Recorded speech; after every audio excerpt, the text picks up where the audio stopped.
amigas, como é que vocês estão? Sejam muito bem-vindos a mais um episódio onde estudamos o livro O Céu e o Inferno. Tem muita coisa legal para estudar até o final desse livro. Hoje nós vamos conhecer o céu, que vai dos itens 1 a 19, faz parte do capítulo 3. Então, sem demora, vamos para o estudo de hoje. Em geral, a palavra céu designa o espaço indefinido que circunda a Terra, e mais particularmente a parte que está acima do nosso horizonte. Vem do latim celum, formada do grego coelos, côncavo, porque o céu parece uma imensa concavidade. Os antigos acreditavam na existência de muitos céus superpostos, de matéria sólida e transparente, formando esferas concêntricas e tendo a Terra por centro. Girando essas esferas em torno da Terra, arrastavam consigo os astros que se achavam em seu circuito. Essa ideia, provinda da deficiência de conhecimentos astronômicos, foi a de todas as teogonias, que fizeram dos céus, assim escalados, os diversos degraus da bem-aventurança. O último deles era abrigo da suprema felicidade. Então a gente começa a ter uma posição histórica do que serve, o que é a palavra céu e por que, quando a Terra era o centro do universo, o céu era lugar de morada, da morada de Deus, Segundo a opinião mais comum, havia 7 céus, daí a expressão estar no 7º céu para exprimir perfeita felicidade. Os muçulmanos admitem 9 céus, em cada um dos quais se aumenta a felicidade dos crentes. O astrônomo Ptolomeu contava 11 e denominava o último Empírio por causa da luz brilhante que nele reina. É esse ainda hoje o nome poético dado ao lugar da glória eterna. A teologia cristã reconhece 3 céus. O primeiro é da região do ar e das nuvens. O segundo, o espaço em que giram os astros. E o terceiro, para além deste, a morada do Altíssimo, a habitação dos que o contemplam face a face. É conforme esta crença que se diz que Paulo foi alçado ao 3º céu. Aqui, Kardec e os espíritos estão nos fazendo uma situação, nos situando o que significa exatamente a palavra céu para a gente chegar no contexto que eles precisam. Continuemos. As diferentes doutrinas relativamente ao paraíso repousam todas no duplo erro de considerar a Terra centro do universo e limitada à região dos astros. É além desse limite imaginário que todas têm colocado a residência afortunada e a morada do Todo-Poderoso. Singular anomalia que coloca o autor de todas as coisas, aquele que as governa a todas, nos confins da criação, em vez de no centro, donde o seu pensamento poderia, irradiante, abranger tudo. É exatamente isso, Por que Deus estaria no céu longe da gente? Deus está no meio de nós e não no céu. É curioso que eu utilizo esta grande parte dessas passagens na palestra que tem aqui no canal Céu e Inferno, tá? Você pode assistir, eu faço uma explicação maior, não só com as obras básicas, mas também com as obras fundamentais, como esta, mas também trazendo a arte de Dante Alighieri e todas as coisas. Mas vamos continuar aqui na nossa leitura, que está autoexplicativa, A gente não precisa nem muitas paradas para entender, porque está bem fácil de compreender. A ciência, com a lógica inexorável da observação e dos fatos, levou seu archote às profundezas do espaço e mostrou a nulidade de todas essas teorias. A Terra não é mais o eixo do universo, porém um dos menores astros que rolam na imensidade. O próprio Sol mais não é do que o centro de um turbilhão planetário. As estrelas são outros tantos inumeráveis sóis, em torno dos quais circulam mundos sem conta, separados por distâncias apenas acessíveis ao pensamento, embora se nos afigure tocarem-se. Neste conjunto grandioso, regido por leis eternas, reveladoras da sabedoria e onipotência do Criador, a Terra não é mais que um ponto imperceptível e um dos planetas menos favorecidos quanto à habitabilidade. E, assim sendo, é lícito perguntar por que Deus faria da Terra a única sede da vida e nela degradaria as suas criaturas prediletas. Ao contrário, tudo anuncia a vida por toda parte e a humanidade é infinita como o universo. Revelando-nos a ciência mundos semelhantes ao nosso, Deus não podia tê-los criado sem intuito, antes deve tê-los povoado de seres capazes de os governar. Vamos entender o contexto que está sendo falado isso, Não fazia muito tempo que a igreja tinha condenado né, cientistas que ousavam dizer que a Terra não era o centro do universo, né? Então, mas até hoje, inclusive, a Igreja não admite a existência de seres extraterrestres ou de outras inteligências no universo, dando a entender que o homem é o ser perfeito da criação, o suprassumo, e que nada mais, tudo isso foi criado, esses bilhões, trilhões, de quadrilhões de universos, de estrelas, de galáxias, são todas para enfeitar o céu, para a gente ficar olhando à noite, sabe? Não faz o menor sentido.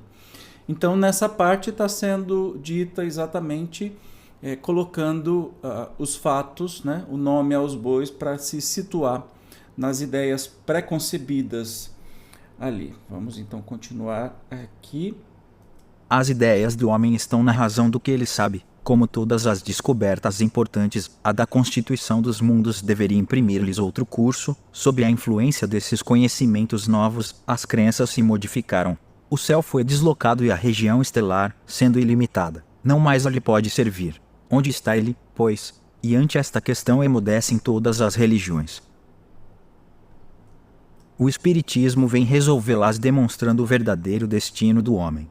Tomando-se por base a natureza deste último e os atributos divinos, chega-se a uma conclusão. Isto quer dizer que, partindo do conhecido, atinge-se o desconhecido por uma dedução lógica, sem falar das observações diretas que o Espiritismo faculta. Eu não vou ficar interrompendo, porque este capítulo é um pouco extenso e é por si só autoexplicativo. Mas se ficar alguma dúvida, sempre, por favor, use os comentários aí, como vocês sempre fazem, para a gente conversar além deste momento, ok? O homem compõe-se de corpo e espírito. O espírito é o ser principal, racional, inteligente. O corpo é o invólucro material que reveste o espírito temporariamente, para preenchimento da sua missão na Terra e execução do trabalho necessário ao seu adiantamento. O corpo, usado, destrói-se e o espírito sobrevive à sua destruição. Privado do espírito, o corpo é apenas matéria inerte, qual instrumento privado da mola real de função. Sem o corpo, o espírito é tudo, a vida, a inteligência. Ao deixar o corpo, torna ao mundo espiritual, onde paira, para depois reencarnar. Existem, portanto, dois mundos: o corporal, composto de espíritos encarnados, e o espiritual, formado dos espíritos desencarnados. Os seres do mundo corporal, devido mesmo à materialidade do seu envoltório, estão ligados à Terra ou a qualquer globo. O mundo espiritual ostenta-se por toda parte, em redor de nós como no espaço, sem limite algum designado. Em razão mesmo da natureza fluídica do seu envoltório, os seres que o compõem, em lugar de se arrastarem penosamente sobre o solo, transpõem as distâncias com a rapidez do pensamento. A morte do corpo não é mais que a ruptura dos laços que os retinham cativos.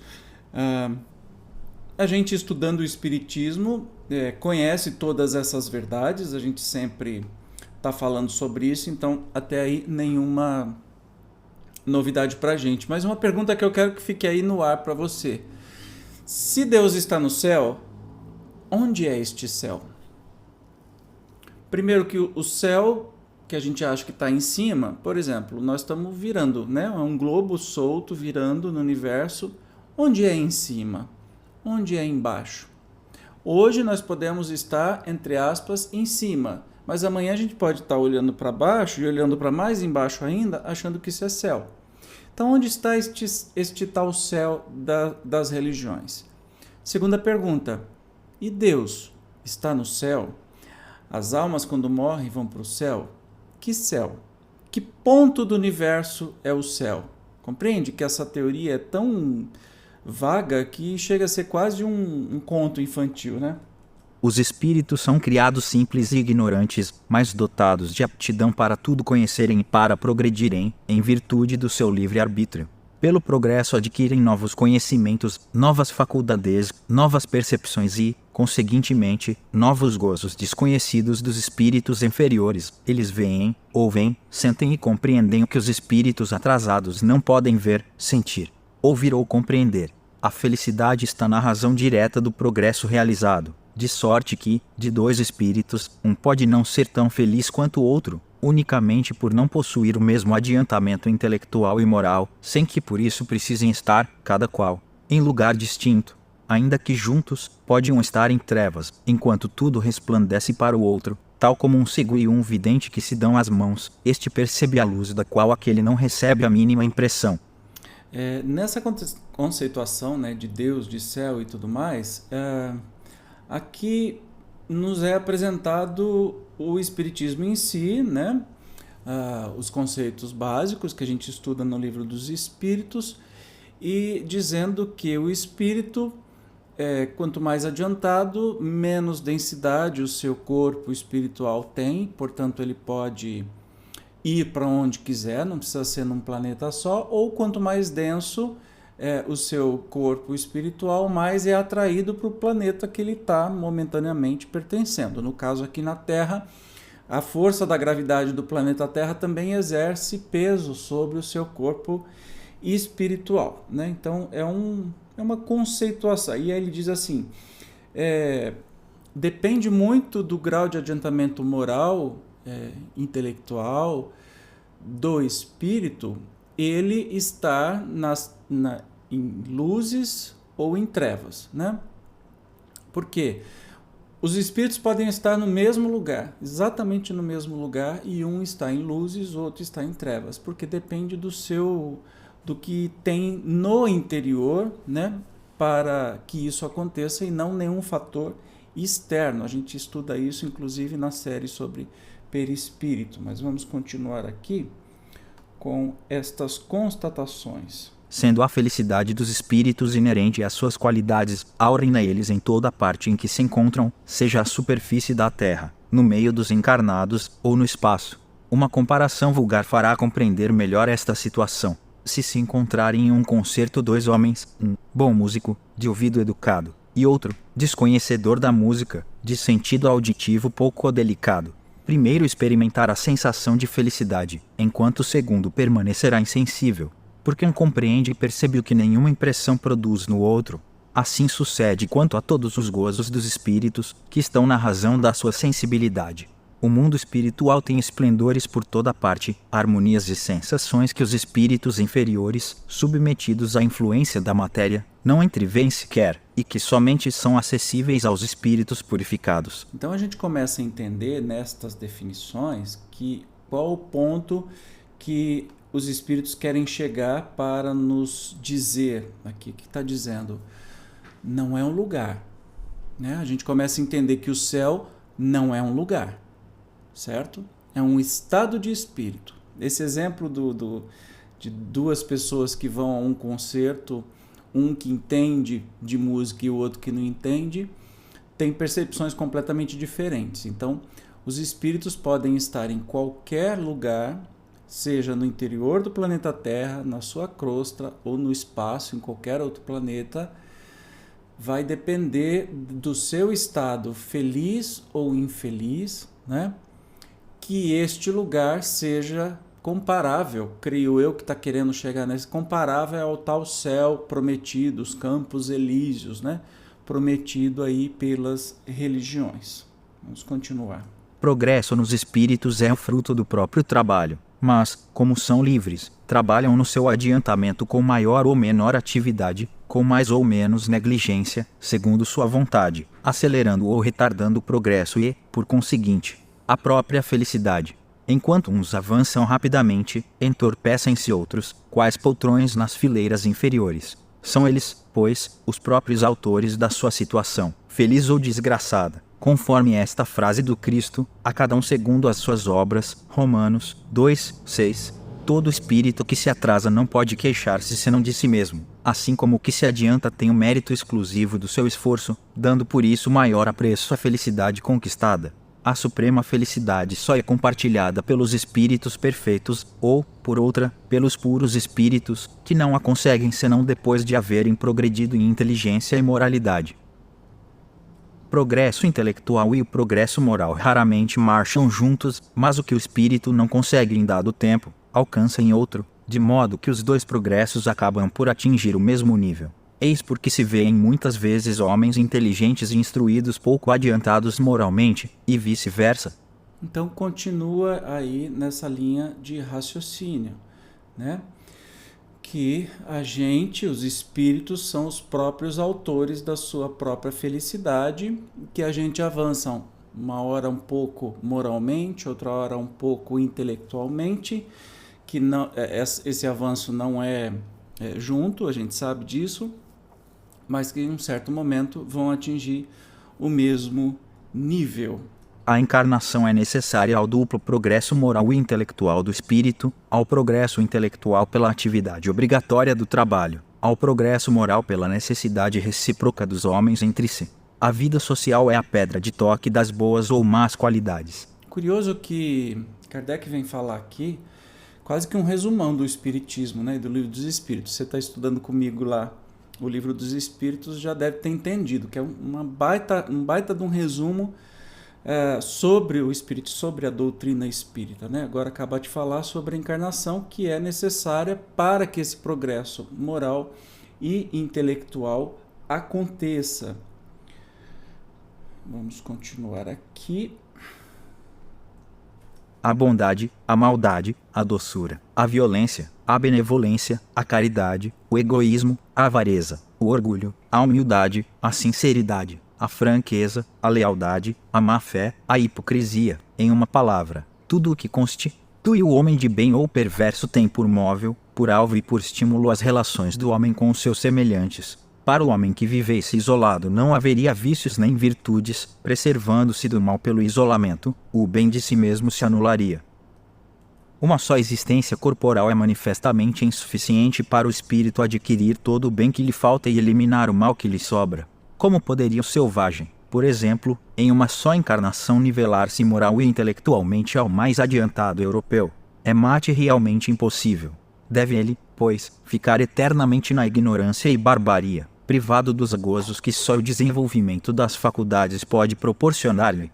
O simples bom senso repele tal suposição, que seria não somente a negação da justiça e bondade divinas, mas das próprias leis evolutivas e progressivas da natureza. Mas Deus, que é soberanamente justo e bom, concede ao espírito tantas encarnações quantas as necessárias para atingir seu objetivo à perfeição. Para cada nova existência entra o espírito com o cabedal adquirido nas anteriores em aptidões, conhecimentos intuitivos, inteligência e moralidade. Cada existência é assim um passo avante no caminho do progresso. 5. A encarnação é inerente à inferioridade dos espíritos, deixando de ser necessária desde que estes, transpondo-lhe os limites, ficam aptos para progredir no estado espiritual, ou nas existências corporais de mundos superiores, que nada tem da materialidade terrestre. Da parte destes a encarnação é voluntária, tendo por fim exercer sobre os encarnados uma ação mais direta e tendente ao cumprimento da missão que lhes compete junto dos mesmos. Desse modo aceitam abnegadamente as vicissitudes e sofrimentos da encarnação. Percebam que ele está fazendo justamente um resumão da doutrina espírita. Então eu não vou entrar em cada termo que está falando. Na verdade, o que nos interessa aqui é chegar à conclusão sobre o céu, ok?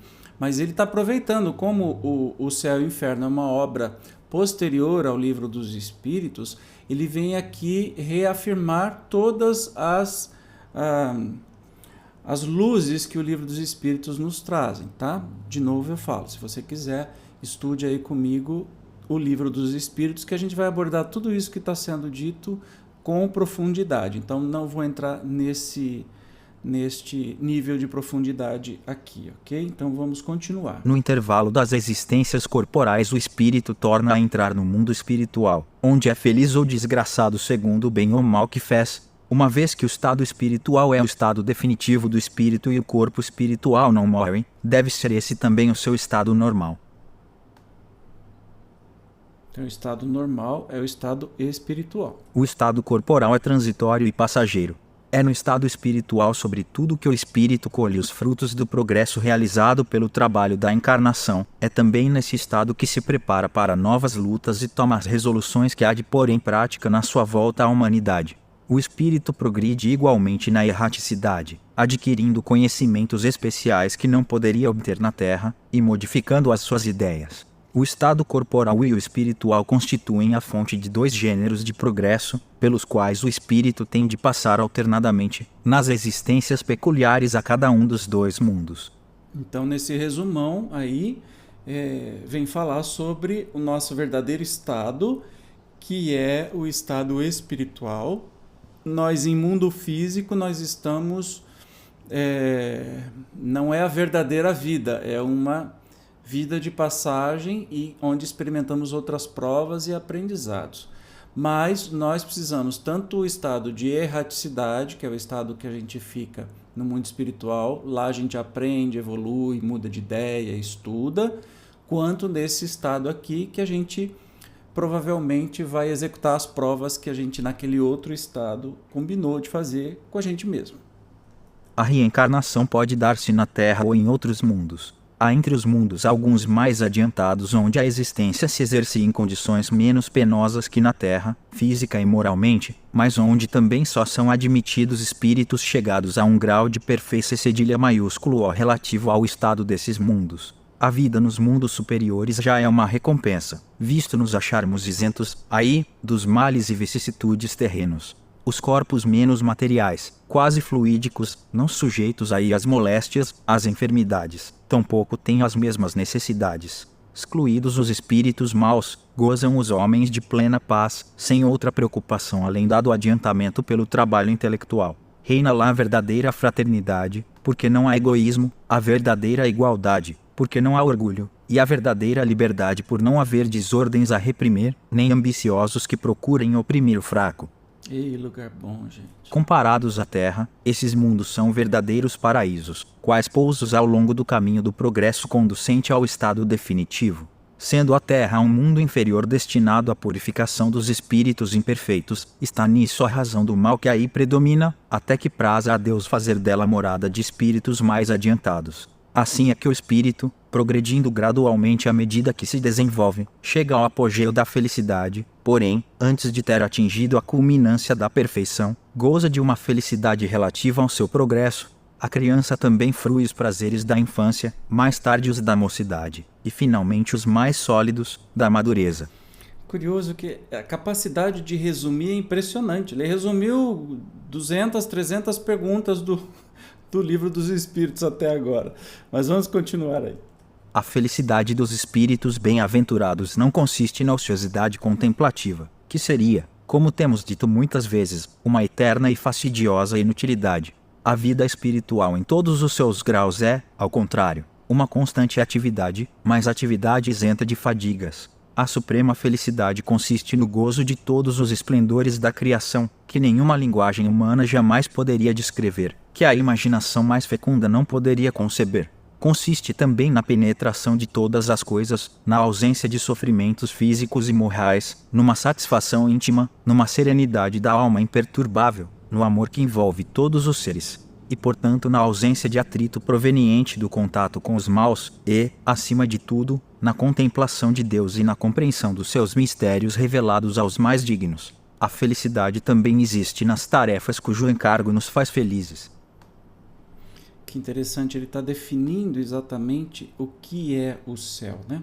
Os puros espíritos são os messias ou mensageiros de Deus pela transmissão e execução das suas vontades. Preenchem as grandes missões, presidem a formação dos mundos e a harmonia geral do universo, tarefa gloriosa a que se não chega senão pela perfeição. Os da ordem mais elevada são os únicos a possuírem os segredos de Deus, inspirando-se no seu pensamento, de que são diretos representantes.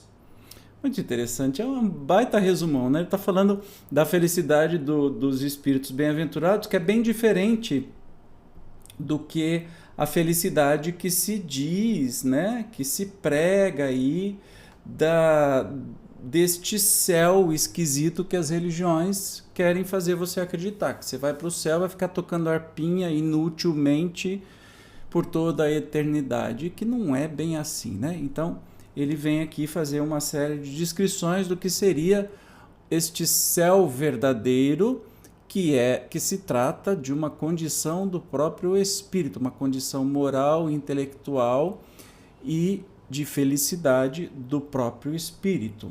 As atribuições dos espíritos são proporcionadas ao seu progresso, às luzes que possuem, às suas capacidades, experiência e grau de confiança em espírito.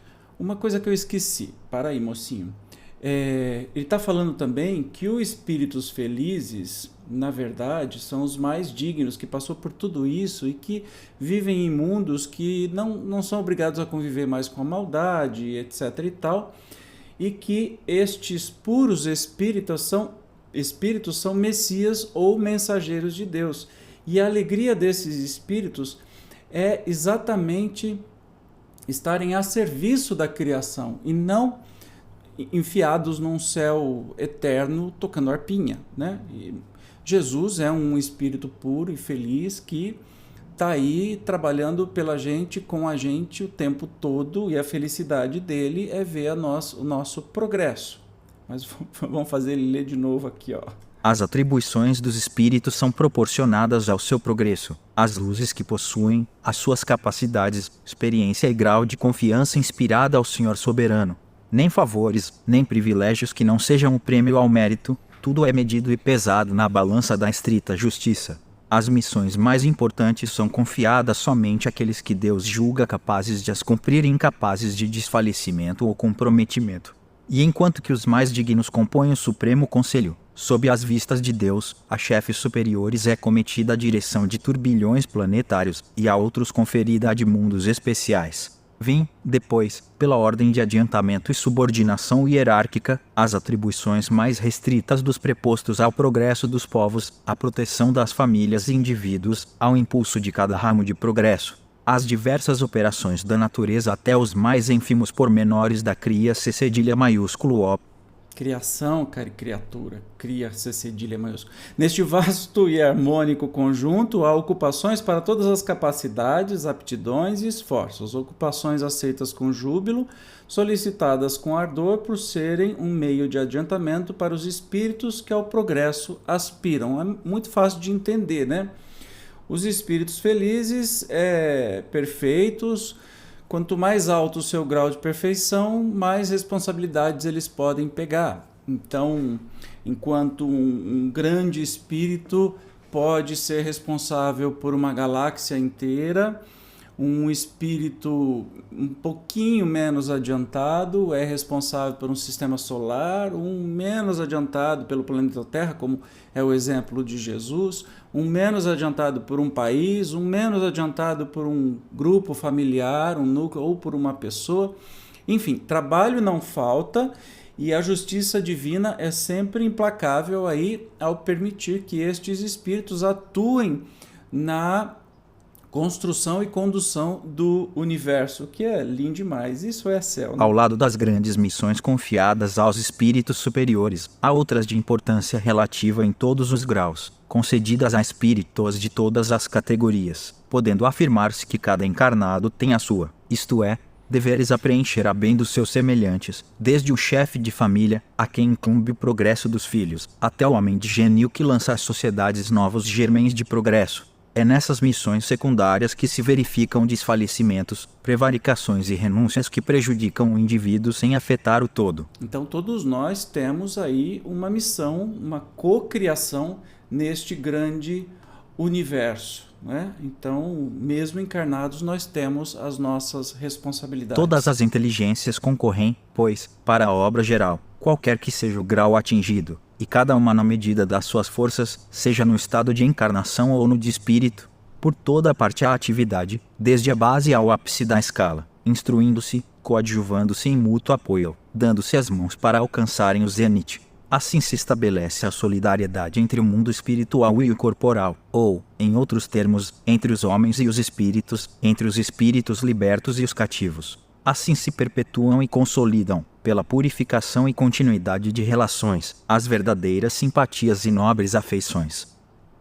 Por toda a parte, a vida e o movimento, nenhum canto do infinito despovoado, nenhuma região que não seja incessantemente percorrida por legiões inumeráveis de espíritos radiantes, invisíveis aos sentidos grosseiros dos encarnados, mas cuja vista deslumbra de alegria e admira-se cedilha maiúsculo às almas libertas da matéria. Por toda a parte, enfim, há uma felicidade relativa a todos os progressos, a todos os deveres cumpridos, trazendo cada um consigo os elementos de sua felicidade, decorrente da categoria em que se coloca pelo seu adiantamento.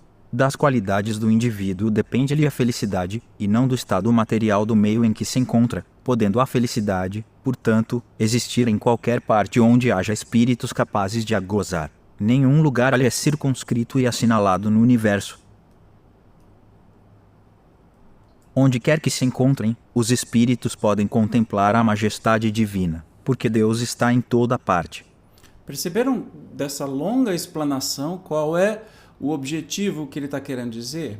Que nada na criação é inútil, por toda parte há espíritos em toda a criação, em todos os planetas, todos os universos, todas as galáxias, enfim, e todo mundo tem sua parte de trabalho, porque somos todos co-criadores, sejam encarnados ou desencarnados, ou seja lá em que estado da matéria. E em todos estes lugares, os espíritos podem contemplar a majestade divina, porque Deus está em toda parte. Ou seja, o céu não é um lugar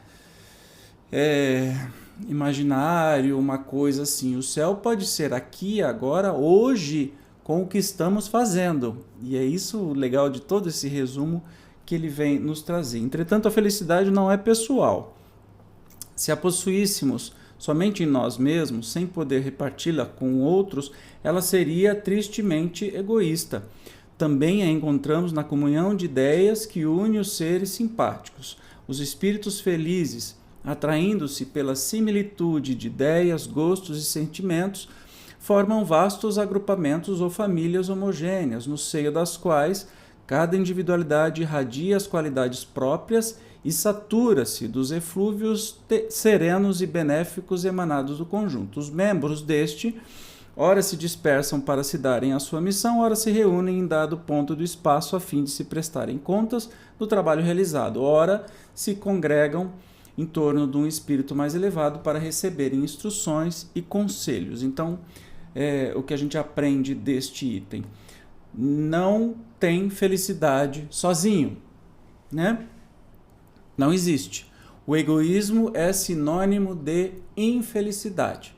Então, egoísmo é infelicidade. A felicidade é trabalhar em conjunto, criar em conjunto, exercer em conjunto, viver em conjunto, e que a gente escolhe os espíritos, almas afins, né, com a nossa que a gente pensa, e a gente vive no mundo espiritual e também no mundo terreno. Às vezes separa um pouco, mas sempre caminhamos nessa família espiritual, que pode ser nossa família sanguínea ou não, também aqui neste planeta.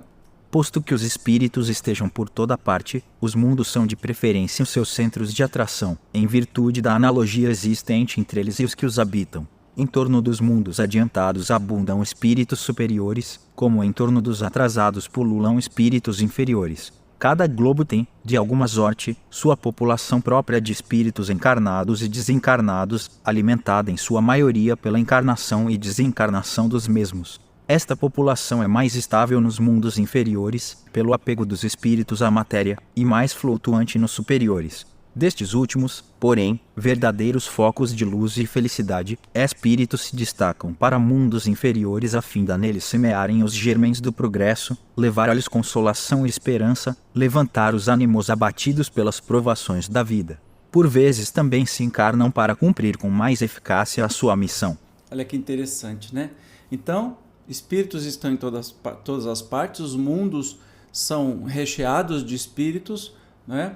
E esses espíritos têm muita similaridade com o mundo que habitam. Mundos inferiores têm uma população de espíritos, sejam encarnados ou desencarnados, afinal de contas, o planeta Terra tem aproximadamente 20 a 22 bilhões de espíritos, entre encarnados e desencarnados, e que esta população, como é um mundo inferior, é muito estável, né? Há pouca migração destes espíritos para outros mundos.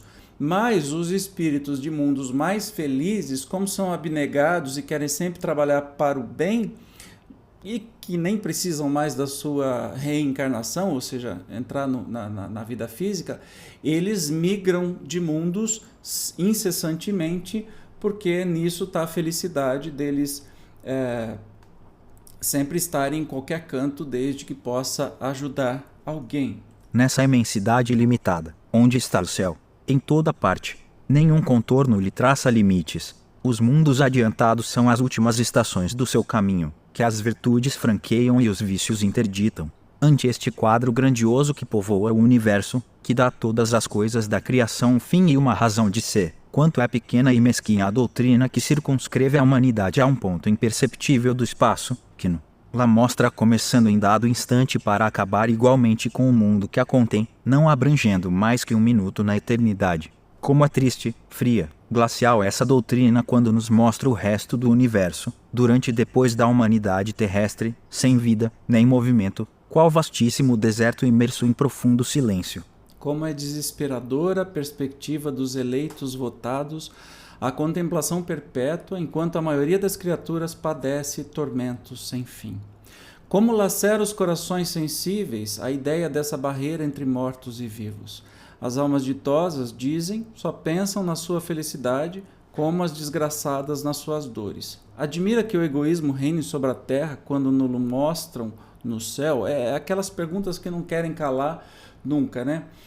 Que coisa, que céu maluco, né? E aqui ele está já concluindo o texto, né? Que a gente está caminhando para o final. Aqui ele está dizendo assim: o céu está em toda parte. E o céu depende daquilo que a gente faz, né? Da felicidade. Então o céu está em toda parte, nos mundos mais inferiores, nos mundos mais superiores, nos espíritos menos evoluídos ou nos mais evoluídos. E que céu é esse que as religiões nos trazem, que colocam as pessoas numa eterna contemplação de Deus e gozando as suas alegrias, não sei o quê, e que os separa eternamente daqueles que amaram. Um exemplo, eu já citei isso um monte de vezes, mas vou falar de novo. Exemplo, uma mãe muito boa morre e vai para o céu, mas seu filho muito ruim, de acordo com tudo isso de acordo com essa teoria mitológica que as religiões pregam. Morre, essa mãe vai para o céu, o filho muito mal vai para o inferno. Que céu tem esta mãe? Que prazer tem esta mãe de ficar contemplando Deus, a imensidade, etc. e tal, sabendo que o seu filho, muito amado, está num suplício eterno e que nunca mais ela vai conseguir vê-lo. Se realmente acha que esse céu existe, faz algum sentido para você? Isso nem para criança, se apresentar isso para criança de 5 anos, eles vão fazer a pergunta, mas por quê? Como é que essa pessoa vai ser eternamente feliz, separada de quem ama? Né? Um céu de egoísmo. Então, é muito imperfeita essa comparação que eles fazem, é muito triste. Ou quão mesquinha se nos afigura essa ideia da grandeza, do poder e da bondade de Deus. Quanto é sublime a ideia que dele fazemos pelo Espiritismo. Quanto a sua doutrina engrandece as ideias e amplia o pensamento. Mas quem diz que ela é verdadeira? A razão primeiro, a revelação depois e, finalmente, a sua concordância com os progressos da ciência. Entre duas doutrinas, das quais uma mesquinha e a outra exalta os atributos de Deus, das quais uma só está em desacordo e a outra em harmonia com o progresso, das quais uma se deixa ficar na retaguarda enquanto a outra caminha. O bom senso diz de que lado está a verdade. Que, confrontando-as, consulte cada qual a consciência, e uma voz íntima lhe falará por ela. Pois bem, essas aspirações íntimas são a voz de Deus, que não pode enganar os homens. Então, o que a gente tem de mais precioso, primeiro que esse leitor está querendo falar as coisas em inglês, meu Deus, quanto é sublime. Eu estou me divertindo, vou sempre me divertir, mas ele lê melhor do que eu, já te falei isso. Então, é aquilo que eu acabei de falar, né? Que mesquinheza é essa, né? Qual é o que te faz mais sentido? É esse céu apresentado pelas religiões ou este estado de espírito que a doutrina espírita vem nos apresentar? Dir-se-á, porque Deus não lhes revelou de princípio toda a verdade. Pela mesma razão porque se não ensina à infância que se ensina aos de idade madura. A revelação limitada foi suficiente a certo período da humanidade, e Deus a proporciona gradativamente ao progresso e às forças do espírito. Os que recebem hoje uma revelação mais completa são os mesmos espíritos que tiveram dela uma partícula em outros tempos e que de então por diante se engrandeceram em inteligência. Antes de a ciência ter revelado aos homens as forças vivas da natureza Reza, a constituição dos astros, o verdadeiro papel da Terra e sua forma C cedilha maiúsculo O, poderiam eles compreender a imensidade do espaço e a pluralidade dos mundos? Antes de a geologia comprovar a formação da Terra, poderiam os homens tirar-lhe o inferno das entranhas e compreender o sentido alegórico dos 6 dias da criação? Antes de a astronomia descobrir as leis que regem o universo, poderiam compreender que não há alto nem baixo no espaço, que o céu não está acima das nuvens nem limitado pelas estrelas. Poderiam identificar-se com a vida espiritual antes dos progressos da ciência psicológica. Conceber depois da morte uma vida feliz ou desgraçada, a não ser um lugar circunscrito e sob uma forma material? Não. Compreendendo mais pelos sentidos que pelo pensamento, o universo era muito vasto para sua concepção. Era preciso restringi-lo ao seu ponto de vista para alargá-lo mais tarde. Uma revelação parcial tinha sua utilidade, e, embora sábia até então, não satisfaria hoje. O absurdo provém dos que pretendem poder governar os homens deste pensamento sem se darem conta do progresso das ideias, quais se fossem crianças. Aqui está pedindo para ler o Evangelho segundo o Espiritismo, capítulo 3, que vai falar exatamente sobre o céu. Mas por que as verdades não foram reveladas assim? Então, por que não se falou tudo isso? Simples, porque a gente não ensina tudo. Uma criança, a gente sabe, a gente passou pelo processo, vai aprendendo devagarinho, vai cada vez um ano maior, se aprende um pouco mais, se aprende a ter outra visão. Do mesmo jeito, a gente está caminhando como uma escola na nossa humanidade, e cada vez que a gente caminha, a gente vai entendendo mais. Então, como é que daria para dizer da criação do mundo quando não tinha nem a ciência, a geologia, para comprovar como é que a coisa aconteceu de verdade? Então se inventa um mito da criação de 6, 7 dias, né? Mas isso hoje em dia, o que não faz sentido é que hoje em dia, e isso acontece absurdamente, especialmente no cristianismo, ficam falando destes absurdos. É o tal criacionismo. Vocês não veem? A gente está num país que está beirando a teocracia, ou seja, nós estamos quase perdendo a laicidade, ou deixar de ser um país que cada um acredita naquilo que quer, para ser um país terrivelmente evangélico, né? Onde, se eu não me engano, a ministra Damares quer colocar no ensino público que o criacionismo, que sim, a Terra foi criada em 7 dias e que Adão e Eva existiram, etc. e tal. Então eles não estão contentes de ficarem se refastelando nas religiões com essas mentiras, essas bobagens. Eles querem que isso seja oficial do Estado, que ensine estas bobagens para as nossas crianças. Cada um tem o direito de acreditar no que quiser, mas coletivamente nós precisamos seguir a ciência e seguir o conhecimento acumulado durante tanto tempo de humanidade, senão não adianta nada. Volta, deu tudo errado. Não.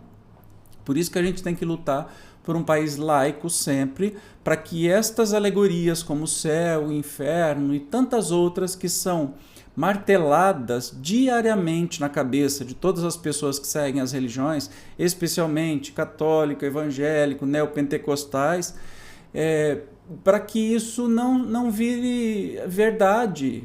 Isso é uma alegoria e eles querem nos fazer obrigar que todo mundo deixe a ciência e abrace aí de novo. A gente nem precisa falar o tamanho do retrocesso que é isso, né?